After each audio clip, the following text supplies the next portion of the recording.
Hello all of you, I welcome you on your very own YouTube channel Manoj Jahangir classes. Last video में हमने ये less than का question जो है आपको करवाया था, किस तरीके से आप सीरीज गिवन होती है लेस देन की। इसका जो अगला पार्ट था वो हमसे कहीं मतलब जो है टाइम कम होने की वजह से हमने आपको नहीं कराया था, तो इस वीडियो में मैं ये लेके आ गया हूं आपके लिए। तो calculation of mean in case of cumulative frequency series का पार्ट बी है ये, जब आपको मोर देन सीरीज गिवन होती है कि मोर देन सीरीज में आप कैसे कैलकुलेट करेंगे। चलिए भाई बात करते हैं यहाँ पर बेसिकली होता क्या है।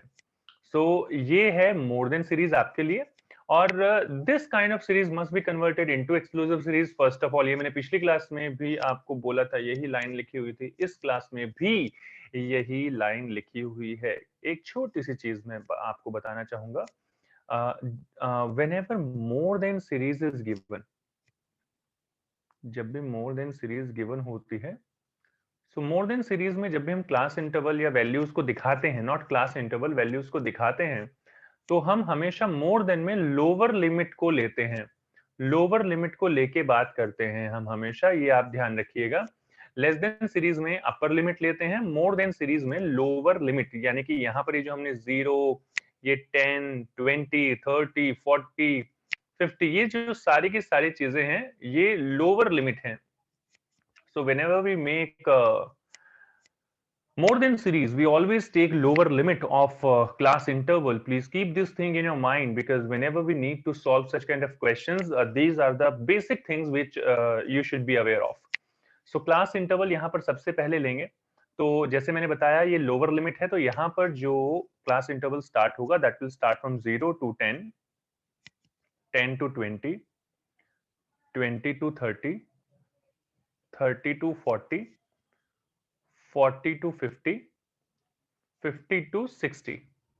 इस तरीके से जो है आप ये सारी वैल्यूज ले लेंगे। Now the main thing is कि यहाँ लेस देन में भी मैंने आपको बोला था कि फ्रीक्वेंसी जो होती है, व्हेनेवर मोर देन लिखा हो, अबव लिखा हो, या इस तरीके की सीरीज जो गिवन हो, क्यूमुलेटिव फ्रीक्वेंसी बेसिकली, तो उसमें फ्रीक्वेंसी भी उसके अकॉर्डिंग ही होती है, यानी मोर देन फ्रीक्वेंसी ये गिवन है।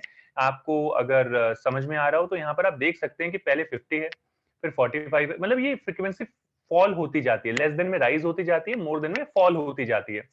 तो यहाँ पर आपको फ्रीक्वेंसी भी निकालनी पड़ेगी। कैसे निकालेंगे फ्रीक्वेंसी? ओरिजिनल फ्रीक्वेंसी हमें निकालनी पड़ेगी। तो 50 में जो ये नेक्स्ट वैल्यू है, ये 45, 50 में से लेस कर दीजिए, आपकी फ्रीक्वेंसी आ जाएगी 5। लाइकवाइज आप 45 में, मैं यहाँ पर लिख भी रहा हूँ, 45 में आप 30 लेस कर दीजिए, आपकी जो यहाँ पर फ्रीक्वेंसी आ जाएगी वो आ जाएगी 15।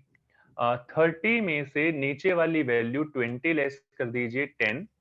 20 में से 8 लेस कर दीजिए, दैट विल बी 12। 8 के नीचे जो है वो 3 है, सो 8 माइनस 3 इज इक्वल टू 5। 3 के नीचे कुछ भी नहीं है, आप 0 मान लीजिए, या फिर इसको 3 ही लिख दीजिए, मतलब 3 माइनस 0 करके 3 लिख दीजिए, या डायरेक्टली 3 लिख दीजिए। This is how you are going to calculate all such values.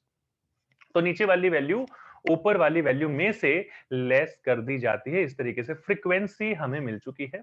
तो फ्रीक्वेंसी हमें मिल गई है 5, 15, 10, 20, 5 एंड 3।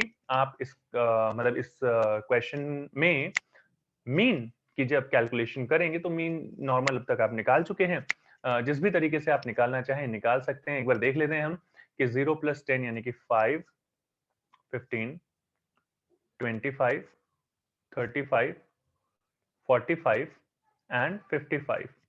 तो मैं यहाँ पर हमेशा आपसे कहता हूँ कि चलिए देख लेते हैं एक बार कि हम डी निकाल लेते हैं, और 1, 2, 3, 4, 5, 6, 25 को हम यहाँ पर ले लेते हैं ए।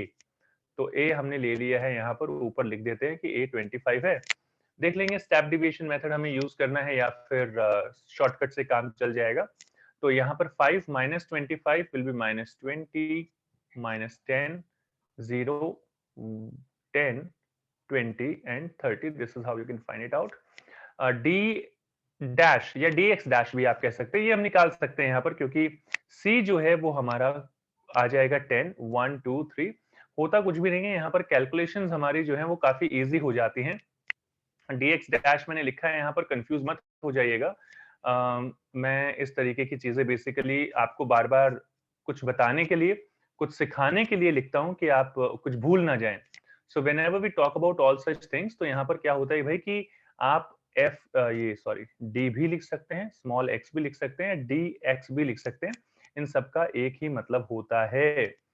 तो यहाँ पर डैश लगा देता हूं मैं, और f से इंटू करना है, यानी कि 5 को इंटू करना है यहाँ पर, तो ये आ जाएगा -10, -15, 0, 12, 5 2 10, 3 3 9। ऊपर का टोटल देखिए, दैट हैज कम 25। नीचे का टोटल देखिए तो 10, 20, 30, 31 टोटल करेंगे, ये आ जाएगा +6। फॉर्मूला लगा दीजिए, x bar is equal to a plus sigma F D dash या एफ डी एक्स डैश लिख लीजिए, जो भी आपका मन करे, f लिख देंगे, इनटू कर देंगे c यानी कि कॉमन फैक्टर।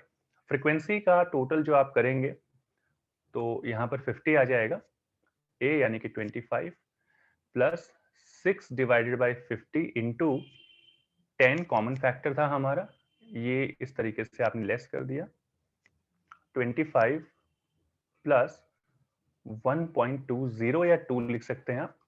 तो x बार जो आपका आ जाएगा दैट विल कम 26.20। मैं फिर से यहाँ पर एक चीज जो आप समझ सकते हैं, यहाँ पर जब भी मैं मीन के क्वेश्चंस करवाता हूँ आपसे, हमेशा कहता हूँ कि प्लीज कोशिश कीजिए आप डायरेक्ट मेथड यूज ना करें, क्योंकि डायरेक्ट मेथड देखने में जितना आसान लगता है, जब न्यूमेरिकल्स आप करते हैं तो वो कैलकुलेशंस बहुत लेंदी हो जाती हैं, और शायद यहाँ पर मैं कहीं ना कहीं टोटल में भी गलती कर देता। तो आप भी ऐसा आपके साथ भी हो सकता है, तो इन सारी चीजों को अवॉइड करने के लिए what you can do, just use step deviation, और स्टेप डिविएशन में प्रॉब्लम आती है तो आप शॉर्टकट मेथड, इनडायरेक्ट मेथड या अज्यूम्ड मीन मेथड, जो एक ही बात होती है, आप ये सारे मेथड्स जो है यूज कर सकते हैं, जो शॉर्टकट मेथड जिसे हम बोलते हैं। इसके बाद जो है नेक्स्ट वीडियो में हम बात करेंगे ओपन एंड सीरीज की, लेकिन यहाँ तक इस वीडियो में, आज के वीडियो में सिर्फ इतना ही। आई होप सो कि आपको सारी चीजें समझ में आई होंगी। समझ में आई, चैट सेक्शन में हमें जो है कमेंट सेक्शन में यानी कि लिखकर जरूर बताएं कि आपको क्या कुछ समझ में आया। कोई डाउट है कमेंट सेक्शन में ड्रॉप कर दीजिए, हर एक कमेंट का हम रिप्लाई करते हैं। और करना क्या है, वीडियो को लाइक और शेयर किए बिना मत जाइए, और चैनल को सब्सक्राइब कर लीजिए इसी तरीके के इंटरेस्टिंग वीडियोस के लिए। मिलते हैं आपसे नेक्स्ट क्लास में। Till then take care, good bye and keep watching Manoj Jangir classes.